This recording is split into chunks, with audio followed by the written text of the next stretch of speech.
Animation. Hi guys, alam nyo na siguro kung bakit ganito yung background ko. Kasi for today's animation, pag-uusapan naman natin ang iba't ibang uri ng empleyado sa call center industry. OT Warriors. Ang una nating pag-uusapan is yung mga OT Warriors. Sila yung sobrang sisipag guys na kahit hindi mandatory yung OT, mag-render pa rin ng OT. Yung iba naman, ang ginagawa is mag-ardot or rest day overtime para mas malaki pa yung makuha nilang sahod sa payday. Kasi mas malaki yung bayad pag ardot. Siyempre, kanya-kanya tayo ng diskarte pagdating dyan. Pero payo ko, ingat lang talaga. Hindi naman masama mag-OT ng sobra basta alalay lang. Mas mahalaga ang kalusugan nyo kasi ayun ang puhunan natin sa araw-araw na pagtatrabaho. Honda Beat. Ang susunod dating pag-uusapan ay ang mga Honda Beat o yung mga ahenteng sabik na sabik laging makapag-out on time. Yung tipong 11:50 pa lang naka-ready na lahat ng gamit tapos pagdating ng exact 12, unavail na agad. Tapos 12:02 nasa lakar na, then 12:05 nasa baba na ng building. Napakabilis, natalo pa si Superman sa bilis eh. Tapos kinabukasan malilate pa yan, napakatibay mo talaga boy. Snorlax.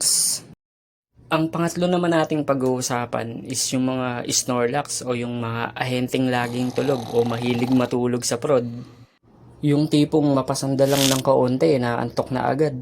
Sila yung magagaling magpanggap na akala mo nakaupo lang at nagtatrabaho, tulog na pala. Pero malalakas yung pandaman ng mga yan. Alam nila pag nandyan na yung TL o OM na pwede silang sitahin. Sabay gising agad dyan na parang wala lang. Tapos work na ulit. Ayos din eh no. Brainy. Ang pang-apat naman natin pag-uusapan is yung mga brainy o yung mga ahenteng punong-puno ng kaalaman pagdating sa process. Laging top agent, alam nila kung saan nahanapin sa KB yung ganitong process, ganyang process, at kahit anong process pa yan.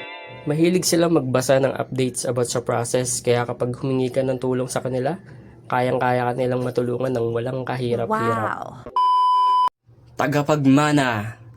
Ang huli nating pag-uusapan for today's animation ay ang mga tagapagmana. Sila yung mga ahenteng palaging nagsusumbong sa TL o OM. Sobrang sip-sip sa nakatataas para tumaas din yung posisyon nila at mahigitan ka. Lahat isusumbong nila kahit kumain ka ng biscuit sa station mo, nakaidlip ka, na-overbreak ka ng kaunti, na-overlunch ka ng kaunti, at kung ano-ano pa. Lahat yan isusumbong nila para sila yung mag-iiga. In short, wala silang pakikisama, kaya maraming galit sa kanila.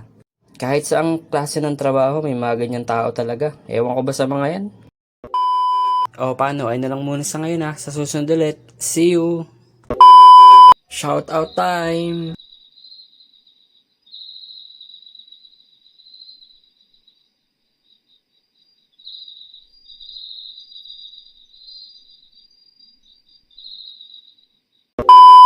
Subscribe!